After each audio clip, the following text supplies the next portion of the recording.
Sebelum lanjut ke cerita selanjutnya, yuk subscribe dan like. Absen dulu di kolom komen ya ah. Udara di ruang sidang 3 pengadilan agama terasa dingin dan menyesakan. Pendingin ruangan disetel terlalu rendah, membuat bulu kuduk Anya berdiri di balik blus katun sederhana yang warnanya sudah sedikit pudar.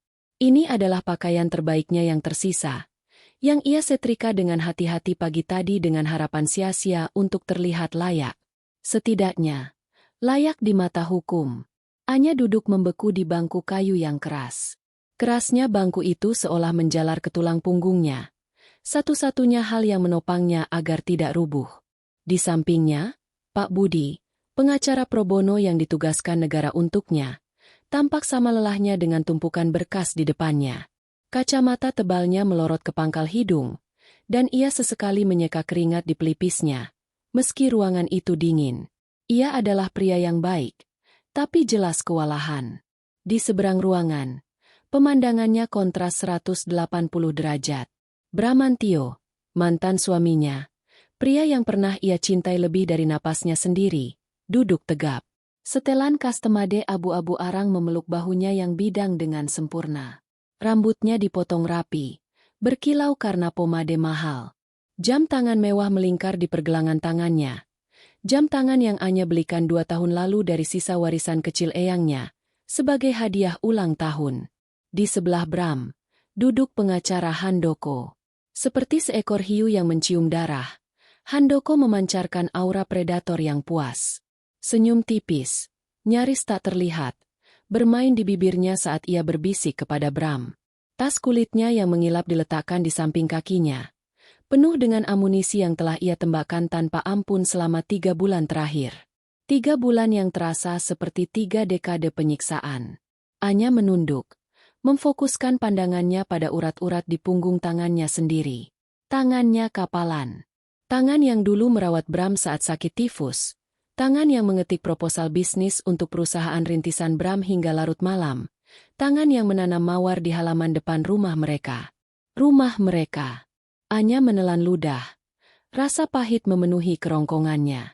Dengan mempertimbangkan kesaksian dari para saksi dan bukti-bukti yang telah diajukan selama persidangan. Suara hakim ketua memecah keheningan yang tegang. Suaranya monoton, tanpa emosi, seolah sedang membacakan daftar belanjaan, bukan vonis yang akan menghancurkan hidup seseorang. Jantung Anya berdebar begitu keras hingga ia takut orang lain bisa mendengarnya. Ia melirik Pak Budi, yang hanya bisa memberinya tatapan prihatin sekilas sebelum kembali fokus ke meja hakim. Saksi dari pihak tergugat, Bram, Bapak Rionaldo, menyatakan bahwa kondisi finansial perusahaan Tuan Bramantio mengalami kemunduran akibat. Anya memejamkan mata. Bohong. Rionaldo adalah teman main golf Bram. Kesaksiannya adalah racun yang dibungkus dengan istilah-istilah bisnis. Ketidakstabilan emosional dan gaya hidup konsumtif dari pihak penggugat, Anya, yang seringkali menuntut fasilitas di luar kemampuan. Bohong. Anya ingin berteriak. Gaya hidup konsumtif, yang mereka maksud adalah ketika Anya menggunakan uang warisan eyangnya, uang pribadinya, untuk merenovasi dapur dan membayar hutang kartu kredit Bram yang menumpuk. Bram yang memintanya, merayunya bahwa itu adalah investasi untuk masa depan kita. Selanjutnya, bukti rekening koran yang diajukan oleh pihak tergugat menunjukkan bahwa tidak ada kontribusi finansial yang signifikan dari pihak penggugat selama 5 tahun terakhir pernikahan. Tentu saja tidak ada. Anya telah melepaskan karirnya yang sedang menanjak di sebuah firma arsitektur atas permintaan Bram. Aku ingin kamu fokus di rumah. Sayang, biar aku yang cari uang, katanya dulu. Dan Anya, yang dibutakan oleh cinta, setuju. Kontribusinya tidak berbentuk slip gaji. Kontribusinya berbentuk makan malam yang selalu siap, rumah yang selalu rapi, dukungan mental tanpa henti, dan jaringan koneksi keluarganya, yang ia gunakan secara diam-diam, untuk membuka pintu bagi bisnis Bram. Semua itu, di mata hukum, bernilai 0. Pengacara Handoko telah melukisnya dengan sangat ahli, seorang istri manja, boros, tidak stabil, dan bergantung sepenuhnya pada suami yang bekerja keras. Sebuah benalu. Di sisi lain, lanjut hakim, pihak tergugat, Tuan Bramantio, telah menunjukkan bukti kepemilikan tunggal atas aset bergerak dan tidak bergerak yang didapat selama masa pernikahan, yang didanai sepenuhnya dari hasil usahanya. Usaha yang modal awalnya berasal dari penjualan apartemen kecil milik Anya sebelum mereka menikah. Fakta yang entah bagaimana, lupa, dicatat oleh pengacara Handoko, dan Pak Budi tidak memiliki dokumen kuat untuk membuktikannya selain kata-kata Anya. Maka, setelah menimbang dan memutuskan, suara hakim menjadi lebih tegas, menandakan akhir dari segalanya. Anya menahan napas. Ini dia. Pengadilan memutuskan. 1. Mengabulkan gugatan cerai dari pihak penggugat, Nyonya Anya Larasati. Itu satu-satunya hal yang ia dapatkan. Kebebasannya. Tapi dengan harga berapa? 2. Menolak seluruh tuntutan harta gonogini yang diajukan oleh pihak penggugat. Napas Anya tertahan di dadanya. Seluruhnya? 3. Menetapkan bahwa seluruh aset bersama, termasuk namun tidak terbatas pada 1 unit rumah di alamat Jalan Akasia nomor 12, 1 unit mobil, dan seluruh isi rekening di Bank XYZ atas nama bersama, jatuh ke tangan Tuan Bramantio sebagai kompensasi atas kerugian yang ditimbulkan. Tidak, rumah itu. Dunia Anya miring. Suara-suara di sekitarnya meredam, menjadi dengungan rendah. Ia bisa melihat bibir hakim terus bergerak. Ia bisa melihat pengacara Handoko menganggukkan kepala dengan puas. Ia bisa melihat Bram melirik ke arahnya. Dan untuk sepersekian detik, Anya melihatnya. Bukan penyesalan. Bukan rasa bersalah. Hanya kelegaan yang dingin dan sedikit cemoohan. Karena pihak penggugat tidak memiliki penghasilan tetap dan dianggap tidak mampu mengelola aset. Palu itu terangkat. Kayu gelap itu seakan tergantung di udara untuk selamanya. Tok. Bunyi itu bergema menembus kabut di kepala Anya. Tolong. Jan. Tok. Air mata pertama jatuh dari pelupuk mata Anya. Mendarat tanpa suara di punggung tangannya. Tok. Palu keadilan telah diketuk. Tapi yang Anya rasakan bukanlah keadilan. Itu adalah eksekusi. Sidang ditutup. Hakim dan para anggota majelis berdiri dan berjalan keluar. Ruangan itu seketika riuh rendah. Bram berdiri, merapikan dasinya. Handoko menjabat tangannya dengan erat. Selamat, Pak Bram. Sesuai rencana, bisik Handoko, cukup keras untuk didengar oleh Anya di tengah keheningannya yang membatu. Bram menepuk bahu pengacaranya. Kerja bagus. Handoko, Anda mendapatkan bonus. Pak Budi menepuk lengan Anya dengan ragu. Bu Anya. Bu. Saya turut prihatin. Kita sudah berusaha. Anya tidak mendengarnya. Pandangannya terpaku pada Bram yang berjalan ke arah pintu keluar. Pria itu bahkan tidak menoleh ke belakang. Ia berjalan seperti seorang pemenang. Ringan langkah, dan arogan. Ia baru saja mengambil 5 tahun hidup Anya, seluruh tabungannya, rumahnya, dan harga dirinya, dan ia berjalan keluar seolah-olah ia baru saja memenangkan lotre. Di pintu, langkah Bram terhenti. Ia berbalik sedikit. Matanya bertemu dengan mata Anya yang basah dan penuh kekafiran. Ia tidak tersenyum. Ia hanya menatapnya. Tatapan yang sama seperti saat ia melihat kecoa di dapur. Jijik, dingin, dan tak sabar untuk disingkirkan. Lalu, dia berbalik dan menghilang di balik pintu, meninggalkan Anya sendirian di ruang sidang yang dingin, hanya dengan pakaian yang melekat di badannya dan gema palu hakim yang menghancurkan sisa-sisa hidupnya. Kaki-kaki Anya terasa seperti terbuat dari timah berat saat ia melangkah keluar dari ruang sidang 3. Setiap langkah adalah usaha yang luar biasa. Suara Pak Budi, pengacara pro bononya, terdengar sayup-sayup di sampingnya, seperti suara radio dari kamar sebelah. Bu Anya, kita bisa banding. Putusan ini tidak adil. Kita bisa ajukan bukti baru, mungkin mencari saksi lain. Anya mengangguk, tetapi anggukannya kosong. Banding? Dengan apa?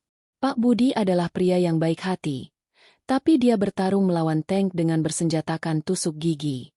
Melawan Handoko dan segala akal bulusnya. Mereka tidak punya kesempatan.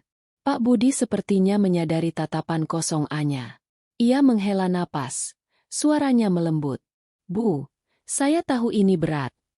Ia merogoh saku kemejanya yang sedikit lusuh dan mengeluarkan sebuah kartu nama. Ini nomor saya. Hubungi saya jika ibu butuh. Apa saja. Tempat bicara. Saya akan coba carikan bantuan dari lebih. Anya menerima kartu itu dengan tangan gemetar. Ujung jarinya sedingin es. Terima kasih, Pak. Bisiknya. Suaranya serak. Nyaris tak terdengar. Pak Budi menepuk bahunya dengan canggung, lalu berbalik pergi ke arah yang berlawanan. Mungkin menuju ruang sidang lain untuk memperjuangkan nasib malang orang lain. Anya kini benar-benar sendirian. Koridor pengadilan yang panjang terbentang di depannya. Lantai marmer putih yang dulu tampak megah, kini terlihat dingin dan memusuhi. Setiap langkah sepatunya yang tipis menggema di keheningan, terdengar seperti tuduhan. Kalah, kalah, kalah. Orang-orang berlalu lalang. Para pengacara dengan tas kulit mahal, klien-klien mereka dengan wajah cemas atau lega. Tak ada yang memandangnya dua kali. Ia tak terlihat. Seorang wanita dengan blus pudar dan mata bengkak karena air mata yang ditahan. Ia berjalan seperti robot, melewati pilar-pilar besar, menuju lobi utama. Kemana ia akan pergi? Pikiran itu menghantamnya seperti dinding bata. Rumah di Jalan Akasia bukan lagi miliknya. Kuncinya mungkin sudah diganti saat ini juga. Rekening banknya, yang berisi sisa uang pribadinya, telah dibekukan dan kini menjadi milik Bram. Tas tangannya terasa ringan. Ia membukanya sejenak. Sebuah dompet tipis. Ia membukanya. 3 lembar uang 20 ribuan dan beberapa koin. 60 ribu rupiah. Itulah nilai hidupnya saat ini. Rasa mual yang hebat naik ke tenggorokannya. Ia bersandar ke pilar yang dingin, memejamkan mata sejenak, mencoba bernapas. Tarik napas. Anya, jangan pingsan di sini. Setelah beberapa saat, ia berhasil menegakkan tubuhnya. Ia harus keluar dari gedung ini. Ia harus menghirup udara. Udara apapun selain udara dingin beraroma kekalahan ini. Ia sampai di lobi utama. Lobi itu besar, berkubah tinggi, dan ramai. Sinar matahari sore menembus jendela-jendela tinggi, menciptakan berkas-berkas cahaya yang menyoroti debu yang beterbangan. Dan di sanalah mereka, berdiri di dekat pintu putar utama, seolah sedang menunggunya. Bram dan pengacara Handoko. Mereka tidak berdua. Seorang wanita bergelayut manja di lengan Bram. Jantung Anya serasa berhenti berdetak. Lalu berdentum begitu keras hingga telinganya berdenging. Laras. Tentu saja. Nyonya Laras Prameswari. Klien penting, yang sering Bram temui untuk makan malam. Wanita yang parfumnya, aroma melati dan vanila yang memuakan, sering tercium di kemeja Bram saat ia pulang larut malam. Laras adalah antitesis dari Anya saat ini. Ia mengenakan bodycon dress berwarna merah menyala yang memeluk setiap lekuk tubuhnya. Sepatu hak tingginya berkilau. Rambutnya hitam legam, tergerai sempurna. Kacamata hitam besar bertengger di atas kepalanya. Ia memandang Anya dari atas ke bawah. Bibirnya yang dipoles lipstik merah ceri melengkung membentuk senyum cemooh yang murni. Pengacara Handoko melihat Anya lebih dulu. Ia menyeringai, lalu menepuk punggung Bram. Pak Bram, urusan saya selesai di sini. Saya tunggu di mobil. Selamat menikmati kemenangan Anda. Ia mengangguk singkat ke arah Laras, lalu berjalan melewati Anya tanpa sepatah kata pun, seolah Anya adalah patung yang tidak bernyawa. Sekarang tinggal mereka bertiga. Lobi yang ramai seakan menjadi panggung pribadi mereka. Bram, dengan Laras di lengannya, berjalan menghampiri Anya. Langkahnya sombong, langkah seorang penakluk. Sudah kubilang, Anya. Suara Bram memecah keheningan di antara mereka. Suaranya datar, tanpa emosi, yang entah bagaimana membuatnya semakin menyakitkan. Kamu bukan apa-apa tanpaku. Laras tertawa. Suaranya tinggi dan melengking, menarik perhatian beberapa orang di sekitar mereka. Ya ampun, Mas. Kasihan sekali dia.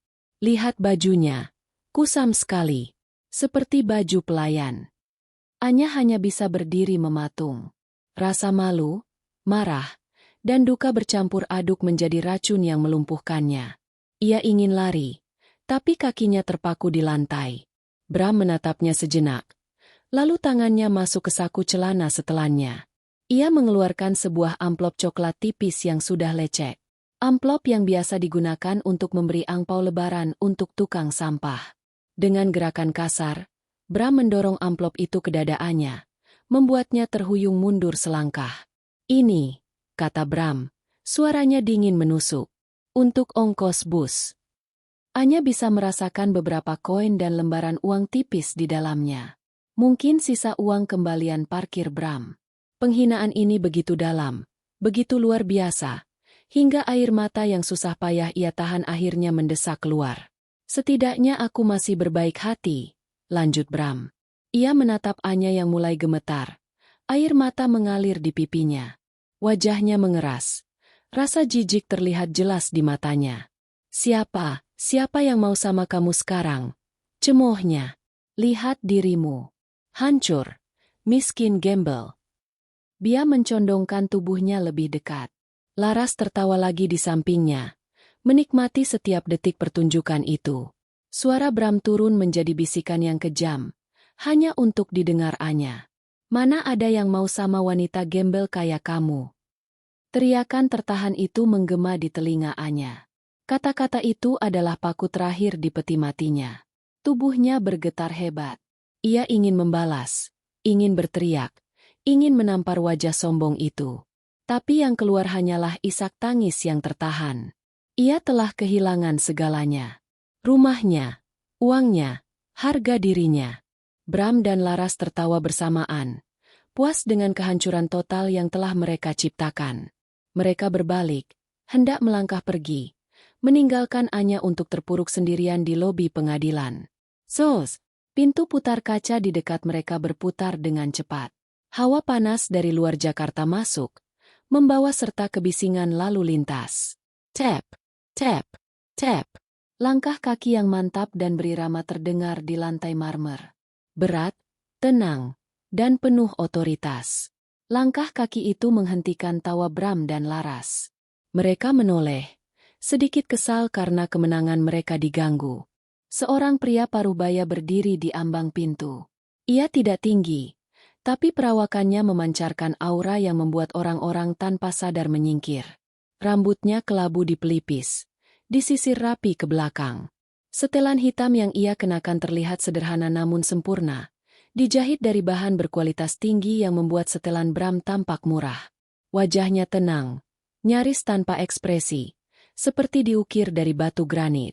Tapi matanya tajam, setajam elang, dan menua dengan kebijaksanaan dan bahaya. Di belakangnya, dua pria muda berjas identik berdiri tegap. Postur mereka adalah postur pengawal terlatih. Pria parubaya itu mengabaikan Bram dan Laras seolah-olah mereka tidak ada. Matanya memindai lobi sejenak, lalu terkunci pada satu sosok. Pada Anya. Keheningan yang aneh menyelimuti area lobi itu. Pria itu mulai berjalan. Bukan ke arah Bram yang jelas-jelas menghalangi jalan. Dia berjalan lurus ke arah Anya. Langkahnya tidak terburu-buru namun tak terhentikan. Langkah kaki Tuan Wijaya tidak goyah. Di lobi yang ramai itu, ia menciptakan lorongnya sendiri. Sebuah gelembung berisi keheningan dan otoritas. Orang-orang secara naluriah menepi tanpa disuruh. Bram dan Laras, yang baru saja hendak berbalik pergi, kini berdiri terpaku. Tawa mereka mati di tenggorokan. Laras berbisik. Suaranya yang tadi melengking kini terdengar kesal dan bingung. "Siapa sih itu, Mas? Sok penting banget jalannya." Bram tidak menjawab. Ia menyipitkan mata. Sesuatu tentang pria itu, potongan setelannya, cara berdirinya yang tegap, tatapan matanya yang tak teralihkan, membuat alarm kecil berbunyi di benaknya. Ini bukan orang sembarangan. Tapi kenapa dia berjalan ke arah Anya? Anya sendiri berdiri gemetar. Air mata masih membasahi pipinya. Ia menatap pria yang mendekat itu melalui pandangan yang kabur. Siapa dia? Seorang petugas pengadilan? Tapi pakaiannya terlalu mahal. Polisi? Bukan. Ia tampak seperti pria itu, Tuan Wijaya, berhenti tepat 1 meter di depan Anya. Ia mengabaikan Bram dan Laras sepenuhnya, Seolah-olah mereka hanyalah perabot yang tidak penting di dalam ruangan. Seluruh fokusnya tertuju pada Anya. Ia menatap wajah Anya yang pucat dan basah, blusnya yang kusam, dan amplop receh yang masih tergenggam di tangannya yang terkulai. Ekspresi Tuan Wijaya tidak berubah, tetap tenang seperti granit. Tapi di kedalaman matanya, ada kilatan emosi yang nyaris tak terlihat. Bukan kasihan, melainkan kemarahan yang terkendali. Kemarahan sedingin es. Lalu, di tengah lobi utama pengadilan agama yang ramai, di depan semua orang, Tuan Wijaya melakukan sesuatu yang tak terduga. Dia membungkuk. Bukan sekadar anggukan kepala. Itu adalah bungkukan 90 derajat yang dalam dari pinggang. Sebuah gestur penghormatan tertinggi yang kaku dan formal. Jenis penghormatan yang hanya diberikan seorang abdi terpercaya kepada tuannya. Keheningan total melanda area itu. Lobi yang tadinya bising mendadak senyap. Laras menutup mulutnya dengan tangan yang terawat. Bram melotot. Rahangnya ternganga. Nona muda. Suara Tuan Wijaya dalam dan bergema, membelah keheningan. Penuh hormat, tanpa keraguan sedikit pun. Anya tersentak. Kepalanya yang tertunduk terangkat. Ia menatap puncak kepala pria itu. Rambut kelabunya yang disisir rapi. Nona muda? Pikiran Anya berputar. Kata-kata itu, panggilan itu, sudah 5 tahun ia tidak mendengarnya. Sejak ia kabur dari rumah, melepaskan segalanya demi menikahi Bram, tidak ada yang memanggilnya seperti itu. Ia menatap pria itu dengan bingung. Air matanya berhenti mengalir karena syok. Maaf, Pak. Suaranya pecah. Saya rasa Anda salah orang. Tuan Wijaya menegakkan tubuhnya. Ia menatap lurus ke mata Anya. Saya tidak pernah salah, Nona Anya. Di belakang mereka, Bram akhirnya menemukan suaranya. Kebingungan dengan cepat berubah menjadi amarah. Siapa pria tua ini yang berani membuat drama dan mempermalukannya di depan umum, tepat setelah kemenangannya? Hei, Pak! Bram melangkah maju, mencoba menempatkan dirinya di antara Anya dan Tuan Wijaya. Lengan Laras masih menempel padanya, tapi cengkeramannya kini terasa tegang. Anda ini siapa? Tidak lihat kami sedang bicara? Pergi sana, jangan ganggu dia. Laras berusaha mendapatkan kembali ketenangannya, tertawa gugup. Iya, Pak, Bapak salah orang. Dia ini gembel. Mungkin mirip majikan Bapak ya? Tuan Wijaya bahkan tidak melirik Laras. Perlahan, sangat perlahan, dia menolehkan kepalanya ke arah Bram. Ini adalah pertama kalinya ia mengakui keberadaan Bram. Dan tatapan itu membuat darah di tubuh Bram terasa mendingin. Itu bukan tatapan marah. Itu adalah tatapan seorang ahli bedah yang melihat spesimen menjijikan di bawah mikroskop. Anda Tuan Bramantio? Tanya Tuan Wijaya. Suaranya datar. Ya, saya suaminya. Sembur Bram, sebelum menyadari kesalahannya. Maksud saya, mantan suaminya. Ada urusan apa? Saya dengar, Tuan Wijaya melanjutkan. Suaranya tetap tenang namun mematikan. Anda baru saja memanggil nona muda saya. Gembel. Itu bukan pertanyaan. Itu adalah pernyataan fakta. Bram merasa sedikit terintimidasi. Tapi arogansinya menolak untuk mundur. Itu urusan saya dengan dia. Bukan urusan Anda. Sekarang menyingkir. Tuan Wijaya menatap Bram dari ujung rambut sampai ujung sepatu. Ia melihat setelan yang lumayan mahal. Jam tangan yang ia kenali sebagai hadiah dari nona mudanya, dan aura kesombongan palsu yang dibangun di atas fondasi yang rapuh. Saya rasa, kata Tuan Wijaya, suaranya kini sedikit lebih keras, menarik perhatian lebih banyak orang. Anda tidak tahu sedang berbicara dengan siapa. Saya tahu persis dia siapa. Balas Bram, suaranya meninggi. Dia mantan istri saya yang tidak punya apa-apa. Seorang pecundang yang baru saja kehilangan segalanya. Tuan Wijaya tersenyum. Senyum itu tidak mencapai matanya. Itu adalah senyum paling menakutkan yang pernah Bram lihat. Izinkan saya mengoreksi Anda, Tuan Bramantio. Tuan Wijaya mengambil satu langkah ke samping, berdiri di sisi Anya, menghadap Bram dan Laras secara langsung. Ia berdiri seperti benteng. Wanita yang Anda sebut, gembel, ini. Dia berhenti sejenak, membiarkan ketegangan menggantung di udara. Adalah Cik Puan Anya Larasati Surya Kencana. Nama itu jatuh seperti bom di lobi yang hening. Laras mengerutkan kening. Surya Kencana? Kaya. Pewaris tunggal dan pemilik 70% saham Kencana Group. Rahang Bram jatuh ke lantai. Secara harfiah, mulutnya terbuka. Warna terkuras dari wajahnya begitu cepat hingga ia tampak seperti mayat. Kencana Group. Bukan perusahaan biasa.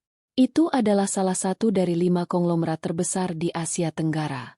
Pertambangan, properti, perbankan, media. Mereka ada di mana-mana. Nama, Surya Kencana, setara dengan keluarga kerajaan di dunia bisnis. Laras membeku. Senyum cemohnya yang tadi membeku kini pecah seperti kaca. Tangannya yang mencengkeram lengan Bram terlepas begitu saja. Bram gemetar. Tidak mungkin. Gagapnya. Dia bilang keluarganya sederhana. Dia bilang ayahnya cuma punya toko kelontong di kota kecil. Potong Tuan Wijaya. Nadanya mengejek. Itu cerita yang beliau sepakati untuk melindungi nona muda saat beliau memilih untuk hidup sederhana demi menikahi Anda. Kepala Anya terangkat. Pria ini. Dia menatap wajah yang tegas itu. Tiba-tiba, 5 tahun seakan luruh. Itu bukan sekadar wajah. Itu adalah wajah yang dulu sering ia lihat di taman belakang rumahnya. Wajah yang mengajarinya cara melempar pisau. Wajah yang selalu mengawasinya dari kejauhan. Paman Wijaya? Bisik Anya. Suaranya penuh kekafiran. Ekspresi Tuan Wijaya langsung melembut saat menatap Anya. Kekerasan di matanya lenyap, digantikan oleh kelegaan dan kepedulian yang mendalam. Saya di sini, nona muda. Maaf saya terlambat. Tuan Besar memerintahkan saya untuk tidak ikut campur sampai semuanya selesai. Beliau menghormati keputusan Anda sampai hari ini. Ayah? Bisik Anya. Beliau menunggu Anda. Mari, Nona, kita pulang. Tuan Wijaya mengangguk sekali ke arah 2 pengawal di belakangnya. Satu pengawal segera melangkah maju, dengan hormat mengambil tas tangan lusuh dari bahu Anya. Pengawal lainnya bergerak cepat ke pintu keluar, membukanya dan menahannya. Tuan Wijaya dengan lembut meletakkan tangannya di punggung Anya, melindunginya, membimbingnya untuk mulai berjalan. Mereka berjalan melewati Bram dan Laras yang masih membatu seperti patung garam. Saat itulah amplop coklat lecek yang tadi diberikan Bram, yang masih tergenggam di tangan Anya yang lemas, terlepas. Amplop itu jatuh ke lantai marmer dengan suara plop yang menyedihkan. Isinya tumpah keluar. 3 lembar uang 20 ribuan yang kusut dan segenggam koin perak yang menggelinding ke segala arah. Beberapa berhenti tepat di sepatu kulit mahal Bram. Tuan Wijaya berhenti sejenak di samping Bram yang gemetar. Dia menunduk melihat uang receh di lantai, lalu menatap lurus ke mata Bram yang dipenuhi teror. Dan saya, kata Tuan Wijaya dengan suara pelan yang mematikan, diutus oleh Tuan Surya Kencana untuk menjemput aset kami yang paling berharga. Ia tidak perlu berteriak. Kata-katanya lebih tajam dari pisau. Tuan Wijaya kemudian membimbing Anya keluar dari gedung pengadilan. Meninggalkan Bramantio yang terhuyung, dikelilingi oleh bisikan orang-orang di lobi dan uang recehannya yang berserakan di lantai, baru menyadari bahwa ia tidak baru saja memenangkan segalanya. Ia baru saja kehilangan, lebih dari yang pernah ia bayangkan. Kaki Anya bergerak secara otomatis, seakan-akan bukan lagi miliknya. Satu-satunya hal yang nyata adalah tangan Tuan Wijaya yang kokoh namun lembut di punggung bawahnya, membimbingnya maju. Telinganya berdenging, meredam bisikan-bisikan orang di lobi yang kini berbalik menatapnya dengan penuh rasa ingin tahu, mencoba menghubungkan wanita berpenampilan lusuh ini dengan nama besar, Surya Kencana. Ia tidak berani menoleh ke belakang. Ia tidak ingin melihat wajah Bram. Ia tidak ingin melihat kengerian di mata pria yang telah menghinanya, atau koin-koin yang menggelinding di lantai yang mewakili nilai hidupnya di mata pria itu. Pintu kaca tebal gedung pengadilan terbuka di depan mereka, dipegang oleh salah satu pengawal berjas hitam. Udara sore Jakarta yang panas dan lembab menerpa wajahnya. Kontras yang tajam dengan dinginnya AC di dalam. Panas itu terasa seperti tamparan, menariknya sedikit dari kabut syok yang menyelimutinya. Trotoar di depan gedung pengadilan ramai oleh lalu lalang orang dan deru mesin kendaraan. Tapi di sana, tepat di depan tangga utama, di area drop-off yang seharusnya steril, sebuah kendaraan terparkir yang membuat semua mobil lain terlihat seperti mainan. Itu adalah sebuah Rolls-Royce Phantom hitam. Catnya begitu dalam dan mengilap hingga terlihat basah, memantulkan gedung pengadilan seperti cermin gelap. Logo Spirit of Ecstasy di kap mesinnya berkilau angkuh di bawah sinar matahari. Mobil itu hening, agung, dan benar-benar tidak pada tempatnya. Satu lagi pengawal, yang sepertinya adalah sopir, berdiri tegap di samping pintu belakang. Melihat Tuan Wijaya dan Anya mendekat, ia segera bergerak dan membuka pintu itu. Pintu itu terbuka ke arah belakang, memperlihatkan interior mewah berwarna krem yang dalam dan mengundang. "Silakan, Nona muda," kata Tuan Wijaya lembut. Anya ragu-ragu. Kakinya seolah menolak untuk melangkah. Masuk ke mobil itu terasa seperti sebuah akhir. Akhir dari 5 tahun hidupnya yang sederhana. Akhir dari ilusi yang ia bangun dengan susah payah. Ia menatap blusnya yang kusam, lalu ke jok kulit yang sempurna itu. Ia merasa kotor. Seakan bisa membaca pikirannya, Tuan Wijaya berkata, "Ini tempat Anda, Nona." "Selalu." Anya menarik napas dalam-dalam.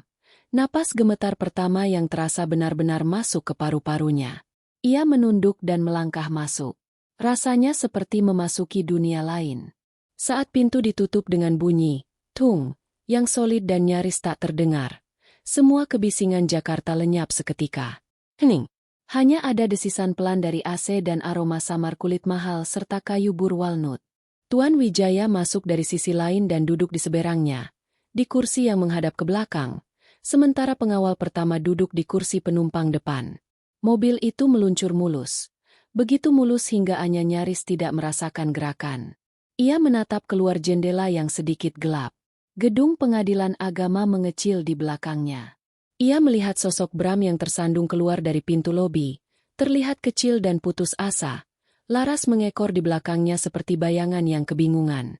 Bram mengangkat tangannya seolah ingin menghentikan mobil. Tapi mereka sudah terlalu jauh. Mobil berbelok ke jalan raya, bergabung dengan lalu lintas, namun tetap terisolasi dalam kemewahannya.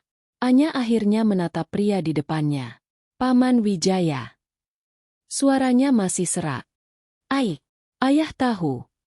Tuan Wijaya mengangguk. Wajahnya yang tegas kini dipenuhi oleh sesuatu yang mirip dengan kesedihan. "Tuan besar tahu segalanya. Nona, beliau tidak pernah melepaskan Anda." "Tapi dia mengusirku," bisik Anya. Kenangan itu masih menyakitkan. Pertengkaran hebat di ruang kerja ayahnya. Ayahnya yang murka karena ia memilih Bram, seorang pria biasa tanpa bibit, bebet, dan bobot, dan menolak perjodohan yang telah diatur. "Jika kau melangkah keluar dengan pria itu, kau bukan lagi putriku." "Beliau tidak pernah mengusir Anda," koreksi Tuan Wijaya dengan lembut. "Beliau memberi Anda pilihan. Dan beliau menghormati pilihan Anda. Tapi beliau tidak pernah berhenti melindungi Anda." "Melindungi?" Anya tertawa getir. "Aku baru saja kehilangan segalanya. Paman, aku baru saja disebut gembel dan diberi uang receh." Rasa perih itu kembali, segar dan tajam. "Tuan besar tahu tentang kesulitan finansial Anda," jelas Tuan Wijaya. "Bisnis Tuan Bramantio tidak akan pernah berhasil tanpa klien misterius, pertama yang memberinya kontrak besar 3 tahun lalu. Itu kami. Rumah di Jalan Akasia, bank tidak akan pernah menyetujui KPR-nya jika bukan karena jaminan anonim yang kami masukkan. Kami menopang hidup Anda dari bayang-bayang. Nona, Tuan besar hanya ingin Anda bahagia dengan pilihan Anda." Anya tertegun. Jadi, semua kesuksesan kecil Bram, semua keberuntungan yang mereka dapatkan, semua itu diatur? Lalu, kenapa? Anya menunjuk ke arah gedung pengadilan yang kini sudah jauh di belakang. "Kenapa biarkan ini terjadi?" Tuan Wijaya menghela napas panjang. Karena Tuan Besar menghormati pernikahan Anda.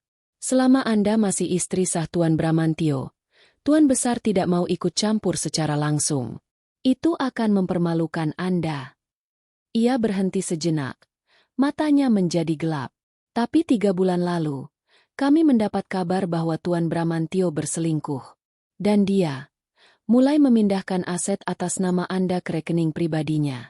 Dia bersekongkol dengan pengacaranya untuk mencurangi Anda dalam perceraian. Kemarahan yang dingin dan murni menggantikan kesedihan di mata Tuan Wijaya. Saat itulah Tuan Besar memberi perintah. Bukan untuk menghentikan perceraian, tapi untuk membiarkannya selesai. Anya mengerutkan kening. Membiarkannya selesai? Tapi, aku kehilangan semua. Anda kehilangan aset bersama, kata Tuan Wijaya, menekankan kata itu. Tuan Besar sengaja menunggu sampai palu diketuk. Beliau menunggu sampai Anda secara hukum tidak lagi terikat dengannya. Beliau ingin memastikan bahwa saat kami bergerak, Tuan Bramantio tidak bisa mengklaim sepeser pun dari harta keluarga Surya Kencana. Sebuah kesadaran yang mengerikan dan brilian menghantam Anya. Ayahnya membiarkannya jatuh ke titik terendah. Ia membiarkan Bram menunjukkan wujud aslinya. Membiarkan Bram dengan keserakahannya mengambil semua yang ia pikir adalah segalanya. Agar Bram tidak punya apa-apa lagi saat Anya bangkit. Itu kejam. Bisik Anya. Itu keadilan. Nona muda. Balas Tuan Wijaya. Tuan Bramantio tidak menghancurkan Anda. Dia hanya mengambil seperangkat perabotan dan sebuah rumah. Sekarang, gilirannya untuk merasakan apa artinya kehilangan segalanya. Anya bersandar di kursi kulit yang empuk. Pikirannya berpacu. 5 tahun hidupnya dibangun di atas kebohongan Bram, dan ditopang oleh jaring pengaman tak terlihat dari ayahnya. Ia tidak tahu harus merasakan apa. Marah pada Bram? Tentu. Terhina? Ya. Tapi juga, ada rasa syukur yang aneh pada ayahnya. Ayahnya yang keras dan kaku itu ternyata tidak pernah meninggalkannya. Mobil melambat. Berbelok dari jalan raya yang bising ke sebuah jalan pribadi yang dinaungi pohon-pohon trembesi raksasa. Jalan itu berkelok-kelok, menanjak, menjauh dari kota. Lalu, gerbang itu muncul. Gerbang besi tempas setinggi 10 meter, dengan lambang S, Surya Kencana yang rumit di tengahnya. Gerbang terbuka secara otomatis saat mereka mendekat. Di baliknya, terhampar halaman rumput yang luasnya seperti lapangan golf. Dan di ujung jalan masuk yang panjang, berdiri sebuah mansion. Itu bukan sekadar rumah. Itu adalah istana modern. Bangunan utama bergaya Mediterania klasik dengan pilar-pilar putih raksasa, air mancur besar di depannya, dan sayap-sayap bangunan yang seakan tak berujung. Rumah masa kecilnya. Tempat yang tidak pernah ia kunjungi, tidak pernah ia lihat lagi, selama 5 tahun. Mobil berhenti dengan mulus di bawah portico utama. Beliau menunggu Anda di ruang kerja, kata Tuan Wijaya. Sopir membukakan pintu untuknya. Anya berdiri di atas batu pualam yang sejuk. Udara di sini lebih bersih, lebih sejuk. Belasan pelayan berbaris rapi di tangga depan, mengenakan seragam abu-abu dan putih. Mereka semua menunduk hormat saat Anya melangkah keluar. Anya menatap rumah raksasa di depannya. 5 tahun lalu, ia lari dari sini, dari kekayaan ini, mencari sesuatu yang ia sebut cinta sejati dan kehidupan nyata. Sekarang, ia kembali. Tidak punya apa-apa selain pakaian lusuh di badannya. Tapi saat ia melangkah menaiki tangga marmer itu, ia tidak merasa seperti wanita gembel. Ia merasa seperti seorang pewaris yang baru saja kembali ke singgasananya. Dan ia siap untuk berperang. Anya melangkah menaiki tangga marmer putih yang sejuk di bawah kakinya. Setiap langkah terasa berat, seolah ia sedang mendaki gunung, bukan sekadar tangga rumah. Para pelayan yang berbaris di kedua sisi menundukkan kepala serempak. Ia mengenali beberapa wajah dari mereka. Bik Sum, kepala pelayan yang dulu sering menyelipkan kue jahe untuknya. Pak Jati, kepala keamanan estate sebelum Tuan Wijaya mengambil alih. Wajah mereka kini dihiasi kerutan-kerutan baru, tetapi tatapan mereka sama, penuh hormat dan kelegaan. Tuan Wijaya membimbingnya melewati lobi utama yang besarnya seperti aula istana. Sebuah lampu gantung kristal raksasa tergantung di langit-langit berkubah, membiaskan cahaya sore ke lantai marmer yang mengilap. Suara langkah kaki mereka menggema di ruangan yang luas itu. Hening. Rumah ini selalu hening. Sebuah keheningan yang dibeli dengan kemewahan. Mereka berjalan menyusuri koridor panjang yang dihiasi lukisan-lukisan maestro. Anya tidak berani melihat. Ia hanya fokus pada punggung tegap Tuan Wijaya di depannya. Akhirnya, mereka berhenti di depan sepasang pintu kayu jati setinggi 4 meter yang diukir rumit. Pintu ruang kerja ayahnya. Tuan Wijaya tidak mengetuk. Ia hanya mendorong pelan kedua pintu itu, yang terbuka tanpa suara, memperlihatkan sebuah ruangan yang seakan ditelan oleh rak-rak buku setinggi langit-langit. Di ujung ruangan, di depan jendela kaca raksasa yang membingkai pemandangan kota Jakarta di kejauhan, seorang pria berdiri membelakangi mereka. Ia tidak menoleh. Ia hanya berdiri diam, menatap matahari yang mulai tenggelam. Tangannya tergenggam di belakang punggung. "Tuan besar," kata Tuan Wijaya pelan. "Nona muda sudah tiba." Pria itu tetap diam selama beberapa detik yang terasa seperti selamanya. Lalu, perlahan, ia berbalik. Raka Surya Kencana. Waktu seakan berbaik hati padanya. Di usianya yang hampir 70 tahun, ia masih berdiri tegap seperti seorang jenderal. Rambutnya putih sempurna, disisir rapi ke belakang. Wajahnya yang tegas dihiasi oleh mata tajam yang sama dengan milik Tuan Wijaya. Mata yang bisa melihat menembus jiwa seseorang. Ia mengenakan kemeja batik sutra lengan panjang yang sederhana namun tak ternilai harganya. Ayah Anya menatap putrinya.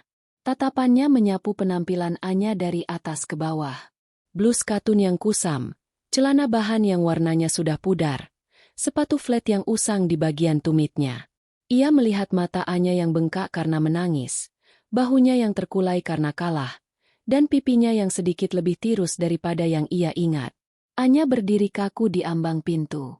"Ayah!" Suaranya pecah. Raka Surya Kencana tidak mengatakan apa-apa. Ia hanya membuka lengannya. Hanya itu yang dibutuhkan. Pertahanan terakhir Anya runtuh.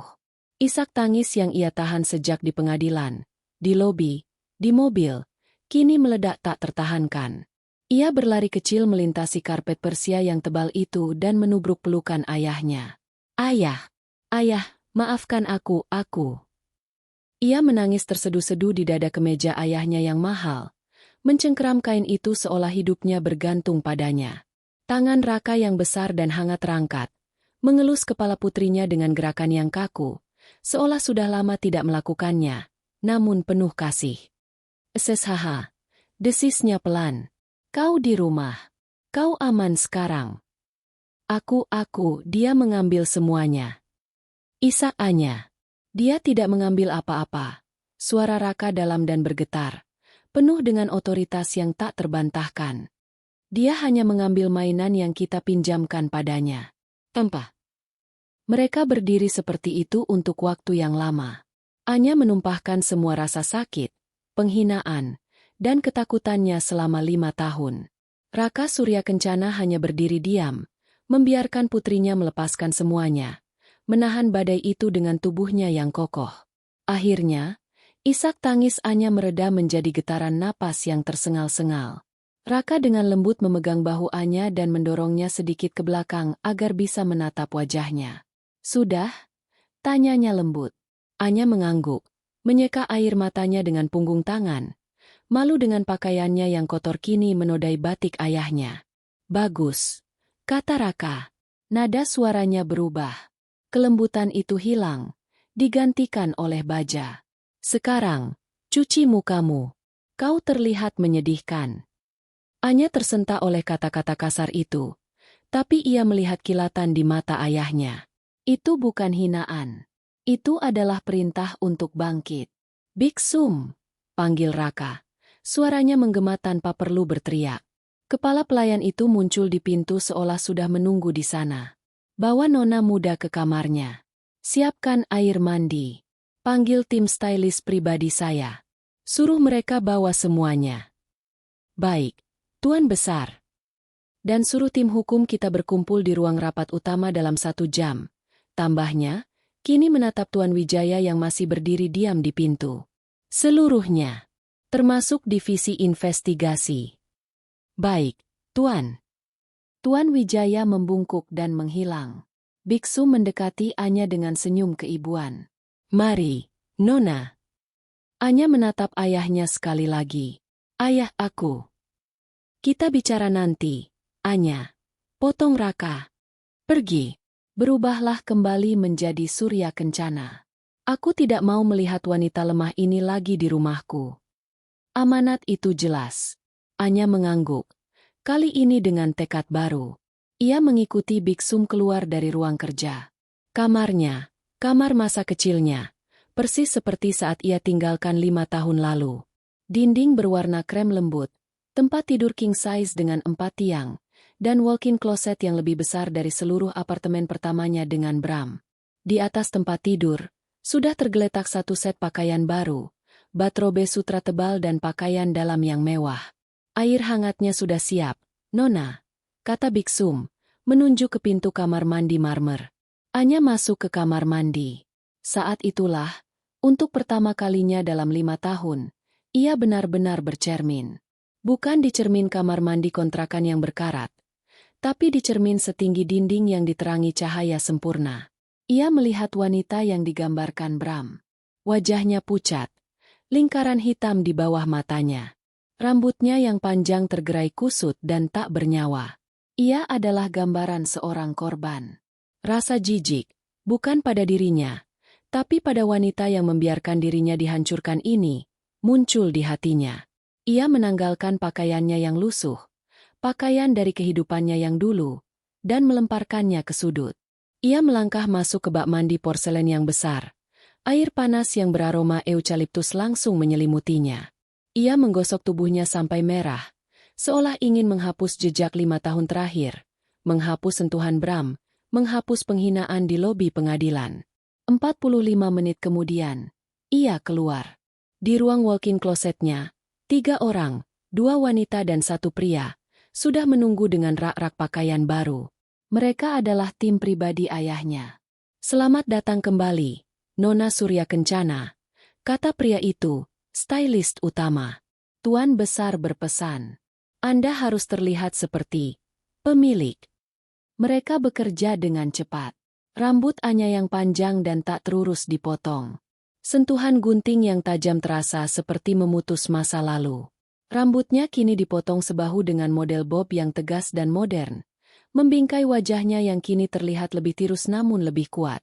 Riasan tipis diaplikasikan, bukan untuk mempercantik, tapi untuk menonjolkan, menajamkan tulang pipinya, memberi warna di bibirnya, dan yang terpenting, menghapus semua jejak air mata. Terakhir, pakaian, bukan gaun pesta. Mereka memberinya pantsuit berwarna navy blue yang dijahit sempurna. Bahannya kaku namun mewah, dengan garis bahu yang tegas. Dipadukan dengan kemeja sutra putih bersih dan sepasang stiletto hitam setinggi 10 cm. Saat Anya bercermin lagi, wanita yang tadi menangis sudah hilang. Yang berdiri di sana adalah seorang wanita yang berbeda. Dingin, terkendali, dan berbahaya. Matanya, yang tadi bengkak, kini tajam seperti mata ayahnya. Ini bukan lagi Anya, istri yang penurut. Ini adalah Anya Surya Kencana. Ia berjalan keluar kamar, langkah kakinya mantap di lantai marmer, dentingan hak sepatunya menggema percaya diri. Ia tiba di ruang rapat utama. Ruangan itu didominasi oleh meja mahoni raksasa yang bisa menampung 30 orang. Sekitar 15 orang, pria dan wanita berpenampilan paling tajam yang pernah Anya lihat, sudah duduk tegak. Mereka adalah tim hukum Kencana Group. Saat Anya masuk, mereka semua berdiri serempak. Di ujung meja, Raka Surya Kencana duduk seperti raja di singgasananya. Di sampingnya, Tuan Wijaya berdiri memegang sebuah tablet. Duduk, Anya, kata Raka, menunjuk kursi di sebelah kanannya. Anya duduk. Ruangan itu hening. Bagus, kata Raka, memandangi putrinya dengan seulas senyum tipis penuh persetujuan. Sekarang kau terlihat siap. Raka menoleh ke kepala tim hukumnya. Berikan laporannya. Seorang pria berkacamata membuka laptopnya. Layar besar di dinding menyala. Nona Surya Kencana, selamat datang kembali. Kami telah memantau Tuan Bramantio dan firma hukum Handoko Orekan selama 92 hari. Kami memiliki semua yang kita perlukan. Di layar, muncul foto-foto. Foto Bram bertemu Laras di lobi hotel. Foto pengacara Handoko menerima amplop tebal dari seorang pria di restoran. Diagram aliran dana dari rekening perusahaan Bram ke rekening pribadi di luar negeri. Rekaman suara saksi palsu yang mengaku dibayar. Tuan Bramantio, lanjut kepala hukum itu, telah melakukan pemalsuan aset, sumpah palsu, dan penipuan. Tuan Handoko, selain terlibat dalam semua itu, juga melanggar kode etik advokat dan melakukan penyuapan. Anya menatap semua bukti itu. Kemarahan yang dingin dan terfokus membakar di dadanya. 5 tahun ia percaya pada pria itu. Apa rencananya? Tanya Anya. Suaranya tenang dan datar. Mengejutkan dirinya sendiri dengan betapa kuatnya suaranya terdengar. Raka tersenyum. Bukan itu pertanyaan yang tepat, Nak. Anya menoleh pada ayahnya. Pertanyaan yang tepat adalah, kata Raka, mencondongkan tubuhnya ke depan. Bagian mana dari hidup mereka yang ingin kau hancurkan lebih dulu? Ruang rapat utama Kencana Group terasa dingin, bukan hanya karena AC sentral, tetapi juga oleh aura yang terpancar dari meja utama. 15 pengacara elit, para sharks, di bidangnya masing-masing, menatap Anya dengan antisipasi. Pertanyaan ayahnya masih menggantung di udara, tajam seperti pisau bedah. Bagian mana dari hidup mereka yang ingin kau hancurkan lebih dulu? Anya menatap layar di depannya. Foto pengacara Handoko yang sedang menyeringai sambil menerima amplop tebal membuat darahnya mendidih. Dia adalah arsitek kehancurannya. Dialah yang merancang penipuan ini, yang mengubah hukum menjadi senjata untuk melawan orang yang tidak bersalah. Bram hanya serakah, tapi Handoko adalah ular berbisa yang menikmati prosesnya. Dia, kata Anya. Suaranya yang tenang membelah keheningan. Ia menunjuk foto Handoko. Kita mulai dari pengacaranya. Hancurkan fondasinya, maka bangunannya akan lebih mudah runtuh. Raka Surya Kencana menyeringai puas. Pilihan yang sangat baik. Seorang prajurit tidak akan ada artinya tanpa senjatanya. Hancurkan senjatanya lebih dulu.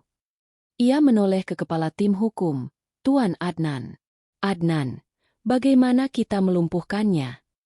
Tuan Adnan menyesuaikan kacamatanya.